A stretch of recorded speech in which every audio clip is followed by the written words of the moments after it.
ان 23 لوگوں نے پورے پاکستان کے وکلا کی نمائندگی کرنی ہوتی ہے. ان 23 لوگوں کو الیکٹ کرتے ہیں ممبر پاکستان، پنجاب بار کونسل. تو اس لیے میری باتیں شاید کسی کو بری بھی لگیں گی، اور کیونکہ تلخ ہیں، لیکن حقیقت یہی ہے. تو میں یہ بہت اچھا پروفیشن ہے، اس میں اگر محنت کریں تو اس سے بہتر پروفیشن کوئی نہیں ہے. یہ اتنا اچھا پروفیشن ہے کہ اس میں جتنا چاہیں آپ ارن کر سکتے ہیں، لیکن اس میں محنت ہے. جی آج پھر شیخ تنویر صاحب سے ہم آخری ایک بات پوچھیں گے کہ آپ کا جو کیس ایسا کون سا ہے جو آپ سمجھتے ہیں کہ جس کے ذریعے آپ نے معاشرے کے اس مسائل کو بھی دیکھا اور آپ نے اس کو اجاگر کرنے کی کوشش بھی کی، اور جس کے ذریعے آپ معاشرے کی اصلاح کر سکیں اور معاشرے کو بتا سکیں جی کہ ہمارے جو پروسیکیوشن ہے، آپ کے جو کرمنل کی کوئی پریکٹس رہی ہے، تو اس پریکٹس میں آپ نے کرمنل کے کیا حالات دیکھیں گے کہ کیا پروسیکیوٹر جو ہے آپ کا کیس اچھا بنا رہا ہے، یا صرف لوگوں کو پھنسانے کے لیے اس میں کئی نام آ جاتے ہیں، اور آپ کے پاس جو کلائنٹ آتا ہے کیا وہ بالکل ہی اس کے خلاف کیس کی نوعیت بنتی بھی ہے کہ نہیں بنتی. تو جناب آپ ایک ایسا کیس ہمیں بتائیں جس کے ذریعے ہمیں کچھ چیزیں کلیئر ہو جائیں. دوسرا، میں ایک بڑی تکلیف دہ بات ہے میرے لیے کہ گو کہ میں نے وہ کیس ون کیا ہے. پچھلے دنوں ایک ANF کا کیس میں نے ٹرائل کیا. اس میں ایک ایکیوزڈ کے خلاف منشیات ہمارے معاشرے میں بڑھتی ہوئی ایک ایسی لعنت ہے جو ہماری نوجوان نسل کو تباہ کر رہی ہے. دیکھیں، ہم بطور وکیل ملزم کے وکیل ضرور بن جاتے ہیں. میں نے اس کیس کو بری بھی کروا لیا، لیکن اس کے اندر میری صلاحیت سے زیادہ پروسیکیوشن کی کمزوریاں تھیں. اب ایک ملزم ANF کا کیس ہے، اینٹی نارکوٹکس فورس، جس کو ہم ایک ایجنسی کا نام دیتے ہیں. ANF کا کیس ہے، اس ملزم سے 1 کلو 700 گرام ہیروئن برآمد ہوتی ہے، 5 کلو چرس برآمد ہوتی ہے، 1 ہیروئن مشین برآمد ہوتی ہے، ہیروئن مکسنگ مشین، 2 پسٹل برآمد ہوتے ہیں، 1 ریپیٹر برآمد ہوتا ہے. اس کے باوجود اگر وہ کہ بندہ بری ہو رہا ہے تو اس میں پروسیکیوشن کے لکونوں کی وجہ سے ہم نے اس میں پوائنٹس ڈھونڈ کر اسے بری کروایا. گو میں نے بری کروایا اسے، لیکن اگر وہ بے گناہ تھا تو ANF کی طرف سے ظلم ہے کہ ایک بے گناہ شخص کو اتنی زیادہ کوانٹٹی میں انوالو کر کے اسے جیل بھیج دیا گیا. اگر وہ صحیح گناہ گار تھا تو اس میں اتنے لکونے کیوں چھوڑے گئے کہ ہمیں موقع مل گیا کہ ہم ان لکونوں پر چلتے ہوئے اس کو بری کروا لیا ہم نے. یہ بہت بڑی مقدار ہے. اس میں لکونہ کیا تھا کہ جس گیٹ سے وہ دکھا رہے ہیں FIR کی کہانی یہ ہے کہ نومبر کے دن ہے، صبح 6 بجے کا ٹائم ہے، 15 نومبر 2022 کا انسیڈنٹ ہے کہ مخبر خاص نے اطلاع دی کہ ایک شخص بھاری مقدار میں اسلحہ منشیات جو ہے وہ فروخت کرنے کے لیے لے جا رہا ہے. مخبر کی اطلاع پر فیدر کاسٹ نکال کر دیکھ لیں کہ 2022 میں 16 نومبر کو 5 فٹ کے فاصلے پر نظر نہیں آتا. وہ 1.5 کلومیٹر کے فاصلے سے پہچان رہے ہیں کہ یہ خالد جمیل ہے، یہ گاڑی نکال رہا ہے. اور جس دروازے سے وہ گاڑی نکالنا بتا رہے ہیں کہ آدھی گاڑی اندر ہے آدھی گاڑی باہر ہے، اس دروازے سے گاڑی نکل ہی نہیں سکتی. یہ میجر فالٹ تھے ان کے، جس میں جب ہم نے ویدر کاسٹ وہاں سے نکالا تو اس میں کلیئر تھا کہ فوگ اتنی زیادہ تھی کہ وہ 1.5 کلومیٹر تو دور، وہ 5 میٹر تک نہیں بندہ پہچان سکتا تھا. پھر اس کے بعد مین اس میں جو لکونے تھے کہ وہ گیٹ جس سے وہ گاڑی نکالنا بتا رہے ہیں کہ وہ اس گیٹ کی ٹوٹل چوڑائی ہے 6 فٹ، جبکہ اس پر 2019 میں کرونا کا سروے ہونے کے بعد نمبر لگا ہوا ہے اور وہ 2013 سے گیٹ فٹ ہے. تو اٹس مین کہ اگر انہوں نے اسے پلانٹ کیا ہے تو بہت بڑا ظلم کیا ہے. اگر انہوں نے صحیح ایکیوزڈ کا کیس اس طریقے سے تیار کیا ہے تو اس سے بڑا ظلم کیا ہے. سیکنڈلی ریکوری کے جو وٹنس ہیں وہاں پر نام شاہد کا لکھ رہے ہیں, سائن رئیس کے کر رہے ہیں. کیا اے این ایف والے اتنے جاہل ہیں, اتنے ان پڑھ ہیں کہ ان کو یہ نہیں پتا کہ ریکوری وٹنسز جو ہیں وہاں نام شاہد لکھ رہے ہیں, رئیس کے سائن کر رہے ہیں, نیکسٹ پیج پر رئیس کا سائن لکھا, رئیس کا نام لکھا ہوا ہے, وہ بھی سگنیچر وہی ہے, وہ بھی سگنیچر وہی ہے. سیکنڈ, اس میں ایک اور چیز جو بڑی انٹرسٹنگ ہے کہ جو آئی او تھے وہ کرسچن تھے یا ہندو تھے. جب ان سے حلف لیا گیا تو حلف کے بعد جب پتہ چلا تو کورٹ میں یہ بات ہوئی. تو یہ بھی میں چاہوں گا کہ آئین میں ترمیم ہونی چاہیے کہ اگر آئی او ہماری اقلیت میں جو لوگ ہیں وہ کہیں انسپیکٹرز ہیں, عہدوں پر فائز ہیں, تو ان کے مسلک کے مطابق ان سے حلف لیا جائے تاکہ کم از کم انہیں جھوٹ بولتے ہوئے تھوڑا سا ضمیر پر گراں تو گزرے کہ ایک شخص اگر بت پرست ہے تو وہ حلف دیتے ہوئے اسے کچھ نہیں ہوگا. ایک شخص اگر فقہ جعفریہ سے تعلق رکھتا ہے تو وہ غازی عباس کی قسم نہیں اٹھائے گا جھوٹی. اگر ایک شخص اہل سنت ہے تو میں یہ کہتا ہوں کہ یہ بھی ہمارے ہاں آئین میں ترمیم ہونی چاہیے کہ جو آئی او جو پروسیکیوشن وٹنس ہو اس کا حلف اس کے مسلک کے مطابق لیا جائے تاکہ حلف لینے کا جو مقصد ہے وہ پورا ہو سکے. وہ شخص جھوٹ بولتے ہوئے تھوڑا سا گھبرائے کہ میں نے یہ حلف دیا ہوا ہے. تو اس کیس میں جس کو میں نے بری کروایا, اس میں مین لکونے جو مین ویک پوائنٹ تھے ان کی وجہ سے یہ کیس بری ہو گیا. بعض اوقات ہم بھی سوچتے ہیں, ہم بھی اس معاشرے کا حصہ ہیں کہ منشیات ایک بہت بڑی لعنت ہے جو ہماری نوجوان نسل کو تباہ کر رہی ہے, لیکن اس کا مقصد ہرگز یہ بھی نہیں ہے کہ اے این ایف والے کسی بے گناہ کو چلان کر دیں. اگر بے گناہ کو گناہ گار کو چلان کر رہے ہیں تو ان سے کون سی ایسی طاقت تھی جس وجہ سے اس میں اتنے لکونے ڈالے گئے؟ اگر وہ جینون ملزم تھا تو کیا ان کو نہیں پتا جو نقشہ وہ بنا رہے ہیں اس میں یہ 6 فٹ کا دروازہ ہے, اس سے کسی ہونڈا سیوک نہیں نکل سکتی؟ تو اس طرح سے میں یہ سمجھتا ہوں کہ اگر ادارے اپنا اپنا کام دیانتداری سے کریں تو صحیح جو لوگ ملزم ہیں ان کو سزا ملے. ہماری عدالتیں بہت دیانتداری سے کام کرتی ہیں الحمدللہ. اگر پروسیکیوشن میں لکونے نہ ہوں, اگر پروسیکیوشن اپنی ڈیوٹی صحیح طریقے سے انجام دے تو میں سمجھتا ہوں کہ ہر شخص کو انصاف ملے اور ہمیں بھی وکالت کرتے ہوئے, ہمیں انصاف دلواتے ہوئے ذہنی تسکین ملے. اب وہ کیس چاہے بری ہو گئے, میرے ذہن پر کسی وقت گراں گزرتا ہے کہ یار اتنی بڑی کوانٹٹی پلانٹ نہیں کی جا سکتی, لیکن اگر پلانٹ نہیں کی گئی تو اس میں لکونے تھے. قانون نے بکس کے مواد کے مطابق فیصلہ کرنا ہے. ایک انڈیا کی فلم ہے ونس اے ڈے جسٹس, اس میں یہی چیزیں تھی کہ جو مٹیریل جج صاحب کے سامنے آتا ہے اس میں کچھ نہیں ہوتا. جج صاحب کو پتہ ہوتا ہے کہ یہ شخص ملزم ہے لیکن اسے ڈسچارج کرنا پڑتا ہے, اسے بری کرنا پڑتا ہے.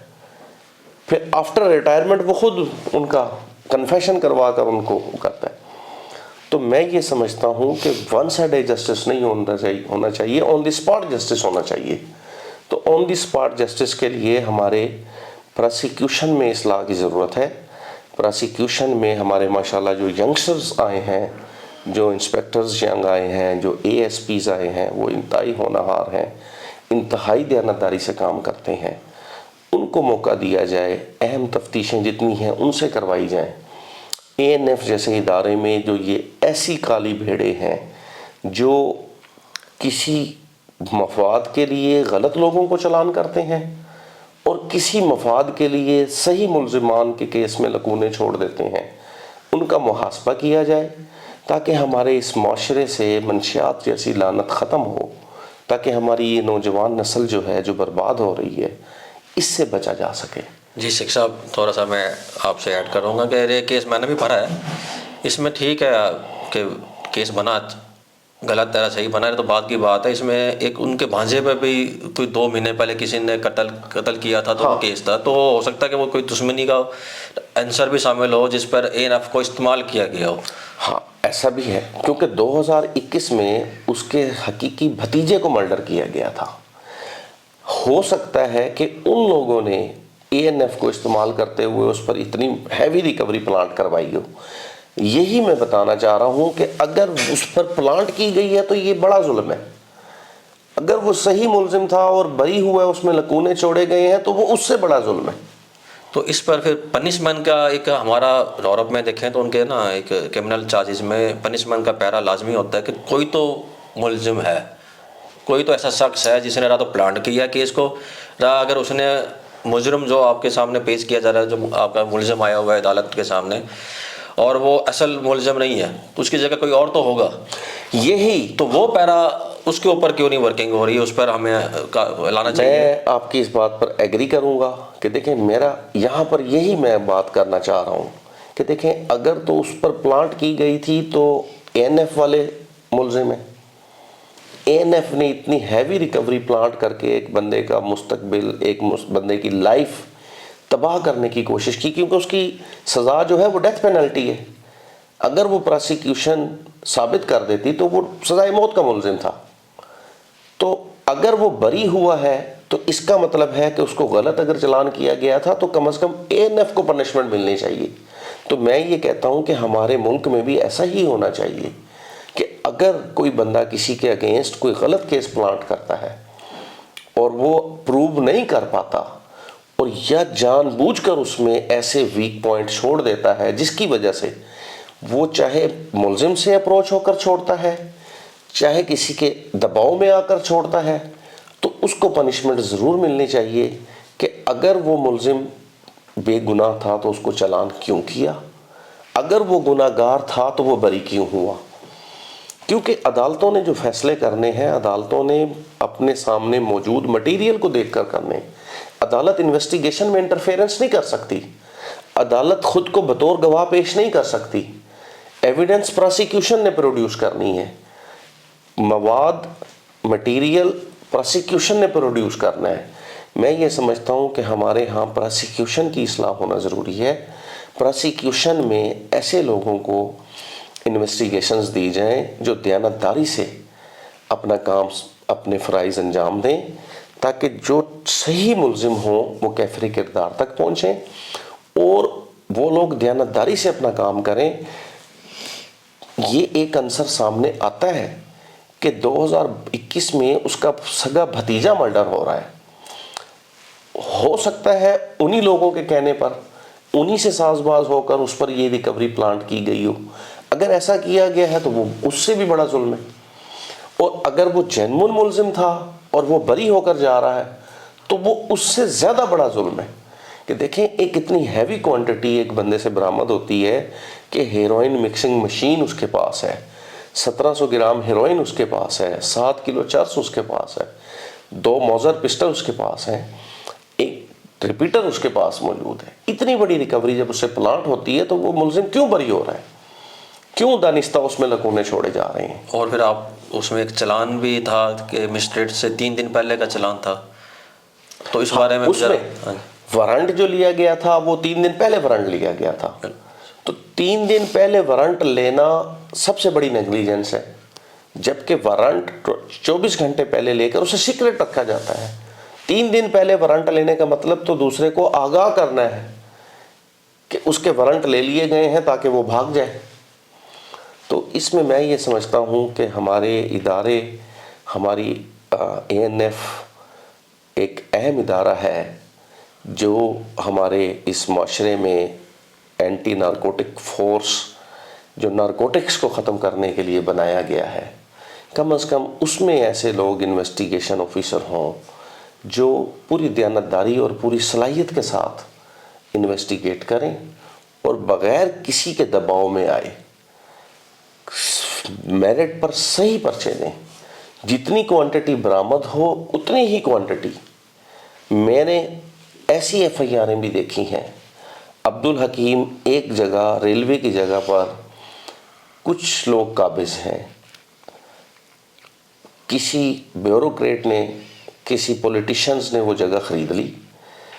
ایک ہی وقت میں ایک ہی آئی او ایک ہی raiding party within 40 minutes 5 FIRs درج کر رہا ہے. 40 منٹ میں اسی جگہ سے وہی ریڈنگ پارٹی، وہی آئی او، جبکہ 40 منٹ میں ایک کیس کی کارروائی مکمل نہیں ہوتی، کیونکہ موقع پر تمام فردات بنانی پڑتی ہیں، موقع پر تمام سیمپلز، موقع سے استغاثہ بھیجنا پڑتا ہے. تو وہ منہ بولتا ثبوت ہے اس بات کا کہ وہ ان پر کیس بنائے گئے ہیں. الٹیمیٹلی وہ سارے بیل آؤٹ ہو گئے، لیکن چاہے بیل آؤٹ ہو گئے لیکن ان کے دامن پر ایک داغ تو آ گیا کہ یہ منشیات فروش ہیں.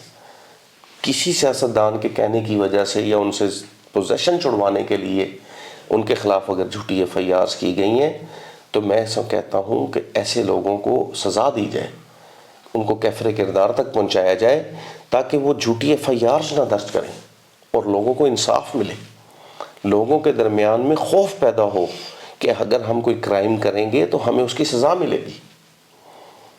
تو اس لیے میں آپ کے چینل کے ذریعے یہ پیغام دینا چاہوں گا پراسیکیوشن کو اور اپنے تمام وکیل دوستوں کو کہ یہ بہت اچھا پروفیشن ہے، اس میں دیانتداری سے محنت کریں. اس سے بہتر کوئی پروفیشن نہیں ہے دنیا میں، لیکن اس میں محنت کی ضرورت ہے. ہم ینگسٹر کو مایوس نہ کریں، ہمیں چاہیے کہ انہیں بوسٹ اپ دیں، ہم انہیں اس کے بینیفٹس بتائیں.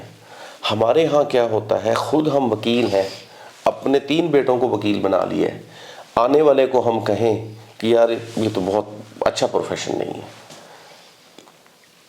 ہر لائر کو دیکھیں، اس کی فیملی میں 1-2 وکیل ضرور ہوں گے، لیکن آنے والے اپنے شاگرد کو وہ ڈسہارٹ کرتا ہے، ابتدا میں ہی اسے ڈسہارٹ کرتا ہے. ہمارے آپ بلیو کریں گے کہ میں نے پنجاب بار کونسل کا الیکشن کنٹیسٹ کیا ہے تو مجھے بڑی تکلیف ہوئی ہے اس وقت کہ جا کر میں ایک دہی بلے والے سے ووٹ مانگ رہا ہوں کہ وہ ہمارا ووٹر ممبر ہے اور دہی بلے کی ریڈی لگائی ہوئی ہے اس نے. میں ایک تاجر کے پاس جا رہا ہوں یا ایک میں کانسٹیبل کے پاس جا رہا ہوں. تو کم از کم ہماری بار کونسل کو یہ بھی دیکھنا چاہیے کہ جو خالصتاً پریکٹسنگ وکیل ہیں ان کا وہ ووٹ ڈالنے کے ایلیجیبل ہوں، نہ کہ ہمیں ہر بندے کے آگے جا کر بیگنگ کرنی پڑے. کم از کم ہمارا وکالت جو ہے genuinely it's a profession of lords ہے. تو یہ اس پر کوئی کام نہیں کرتا، بلکہ وہ لسٹیں چھپا کر رکھی ہوئی ہیں ان لوگوں نے جن کو ہم این پیز کا نام دیتے ہیں، اور وہی لوگ آ کر ہمارے لیڈرز چنتے ہیں. ہمارا رزلٹ کا فیصلہ انہی لوگوں پر ہوتا ہے. کبھی کسی نے کوئی ایسا سٹیپ نہیں لیا کہ یار یہ اتنے ملازمین ہیں، جبکہ پنجاب بار کونسل میں ہم ایفیڈیوٹ دیتے ہیں کہ میں کہیں سرکاری جاب نہیں کرتا، اور جو ہمارے ممبرز الیکٹ ہوتے ہیں ان کو سارا پتہ ہے، اور وہ خود ان سے ووٹ لے لیتے ہیں خاموشی سے. کبھی ان کے اگینسٹ آواز نہیں اٹھائیں گے، کبھی ان کی لسٹ نہیں بنا کر بھیجیں گے کہ انہیں ڈس ممبر کیا گیا یا ان کا ووٹ دینے کا حق ختم کیا جائے. تو میں یہ سمجھتا ہوں کہ ہم لوگ اپنے لالچ کو نہ دیکھیں، مجموعی طور پر اپنے ادارے کی بقا کے لیے کام کریں. ہمارے ادارے، ہماری بار کونسلز اگر مضبوط ہوں گی، ہماری نمائندگی پنجاب بار میں، ہماری نمائندگی پاکستان بار کونسل میں اگر ساؤتھ پنجاب کی ہوگی تو ہمارے ساؤتھ پنجاب کی تمام محرومیاں دور ہوں گی. تو اس لیے ہمیں یہ چاہیے کہ ہم اپنے ووٹ کا صحیح استعمال کریں، اور ووٹ دیتے وقت کم از کم ہم ممبر سے، اپنے کینڈیڈیٹ سے یہ کمٹمنٹ ضرور لیں، اس سے عہد لیں اس بات کا، اور اس سے کوشچن کریں کہ جناب آپ نے ہم سے ووٹ لیا تھا، ووٹ پاکستان بار کونسل کا کہاں دیا؟ یہ ہمارا حق ہے، ہمارے ووٹوں سے الیکٹ ہو رہا ہے وہ، لیکن کوئی نہیں پوچھتا. ہم ایک میجر ایکٹ لے کر خاموش ہو جاتے ہیں جبکہ وہ ہمارے ہی پیسوں کا ہوتا ہے. تو یہ باتیں تکلیف دہ ضرور ہیں، اور شاید اس وقت مجھے کرنی بھی نہیں چاہیے کیونکہ الیکشن کا دور ہے. ہمارے ڈسٹرکٹ بار کے بھی الیکشن ہیں اور ہائی کورٹ کے بھی الیکشن ہیں. کچھ لوگوں کو میری باتیں بری بھی لگیں گی، لیکن حقیقت یہی ہے. تو اس کو ہمیں اپنی اصلاح کرنی چاہیے، پروسیکیوشن کو اپنی اصلاح کرنی چاہیے. اور یہ میں آپ کی بات سے ایگری کرتا ہوں کہ اگر ایسے کیسز جن میں ایکیوزڈ ایکوٹ ہو جاتا ہے تو اس میں پروسیکیوشن کو پنشمنٹ ملنی چاہیے. کہ اگر ایک ایکیوزڈ 6 ماہ جیل میں رہتا ہے تو اس کے وہ 6 ماہ کیوں رہا؟ وہ بے گناہ تھا تو 6 ماہ تک وہ جیل میں رہا ہے. اس کے 6 ماہ تک اس کے پوری فیملی نے سفر کیا ہے، اس کے بیوی، اس کے بچے، اس کا گھر، اس کی والدہ. تو صحیح لوگوں کو چلان کریں، صحیح لوگوں کو گرفتار کریں اور ان کو سزائیں دلوائیں، نہ کہ بے گناہ لوگوں کو چلان کریں اور بعد میں آپ ایک شخص کو راضی کرنے کے لیے چلان کر دیں، جسے چلان کریں اس سے کمپنسیشن لینے کے بعد اس میں لکونے ڈال دیں. تو ایسا نہیں ہونا چاہیے. اس کیس میں جو نارکوٹکس والا کیس ہے، اس میں جو مجھے جو نظر آ رہا ہے ایسا ہی ہوا ہے کہ اس کے بھتیجے کا مرڈر ہوا تھا. عین ممکن ہے کہ ان کو رضامند کرنے کے لیے ان سے ہیوی کمپنسیشن لے کر اس پر پلانٹ کر دی گئی ہو، اور اس سے ہیوی، اس کی فیملی سے ہیوی کمپنسیشن لینے کے بعد اس میں دانستہ لکونے ڈال دیے گئے. دیکھیں نا، ایسے لکونے جو ایک عام ان پڑھ بندے کو بھی سمجھ آتے ہیں کہ آپ جو میپ بنا رہے ہیں جہاں سے وہ گاڑی نکالنا دکھا رہے ہیں کہ آدھی گاڑی دروازے کے اندر ہے، آدھی گاڑی دروازے کے باہر ہے.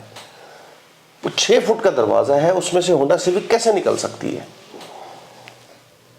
اور بعد میں پھر وہ یہ کہیں کہ دروازہ بعد میں چینج کر دیا ہوگا، جبکہ علاقے کے پورے لوگوں کو پتہ ہے کہ یہ دروازہ 2013 سے لگا ہوا ہے، اس پر پراپر نمبر لگا ہوا ہے، کرونا کا سروے ہوا.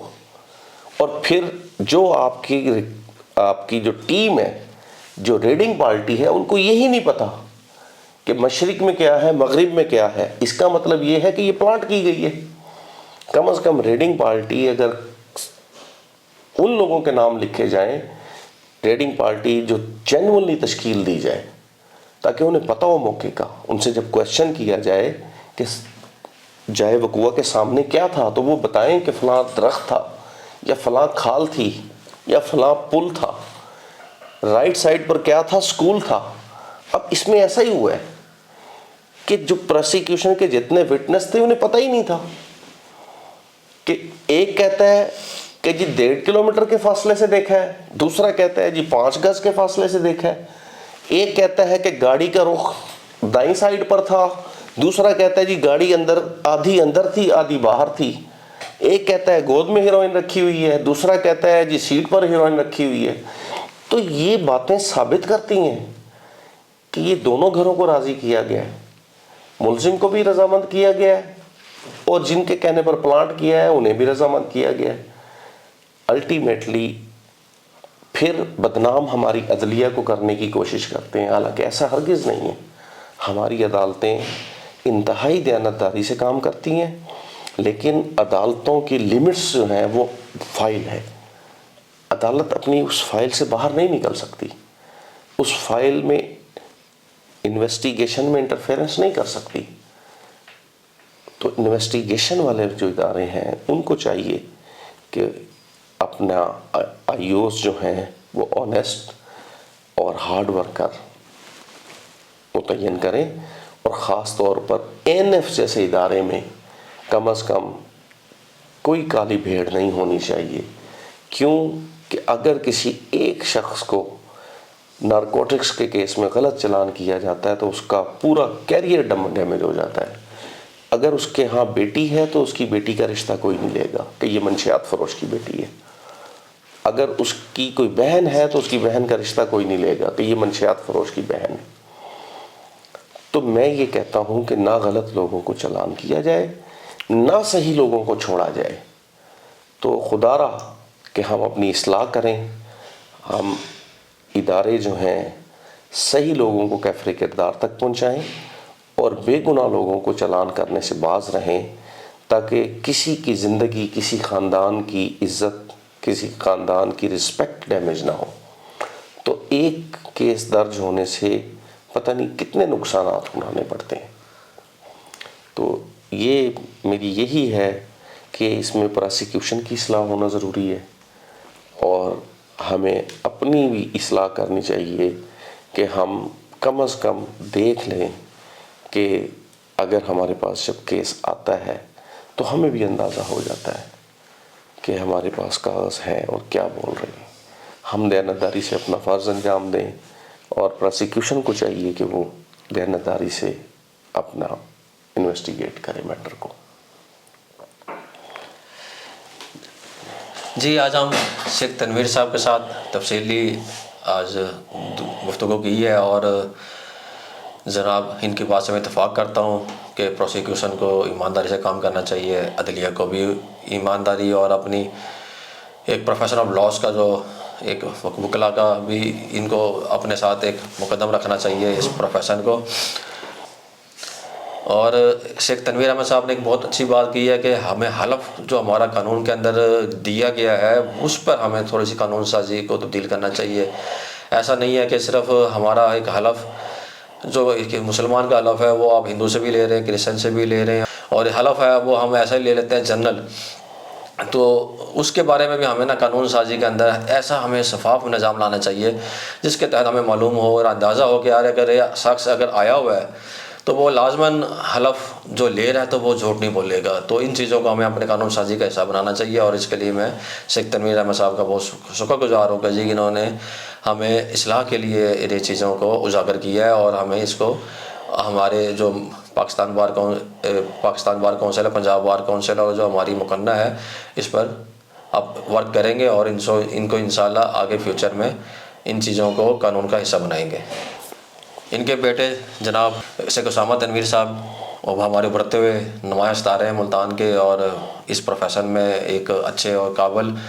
اس کی وجہ بھی میں یہی سمجھتا ہوں جی کہ شیخ تنویر صاحب نے اپنا ایک مقام بنایا ہے، اس کی پیچھے ایمانداری اور ایک انتھک محنت ہے. وکلا کو اپنی انتھک محنت کے بغیر ہم شارٹ کٹ نہیں مارنا چاہیے، اور اس مقام تک پہنچنے کے لیے، اور اگر اسامہ تنویر بھی آج انشاءاللہ الحمدللہ ایک قابل وکیل ہیں، اس کے پیچھے اس پوری فیملی کی ایک انتھک محنت اور جد و جہد ہے. اور آج ہم نے ان سے بہت سیکھنے کو ملا ہے، اور ہمیں ان سے بہت باتیں، جیسے کہ ایک ہم نے پہلا کیس جو ان کی زندگی کا کامیاب ترین کیس تھا مولانا مسعود اظہر صاحب کا، اور پھر اس کے بعد ANF کا کیس، اور پھر ان کی ہم نے زندگی کے سوانح عمری کے بارے میں جانا، ان کی بچپن کے بارے میں جانا، اور ان کے وکالت کے پروفیشن کے بارے میں جانا، پھر ان کی اپنے کلائنٹس کے ساتھ ایمانداری اور ایمانداری کے ساتھ انہوں نے اپنا ایک کلچر جو ہم نے وکلا کو تبدیل کرنا ہے اس کلچر کو انہوں نے اپنایا، اس کو ہم سب اپریشیٹ کرتے ہیں. میں اپنی ٹیم جناب نواب نصیر الدین ہمایوں ایڈوکیٹ کے ساتھ اجازت چاہوں گا. اللہ نگہبان.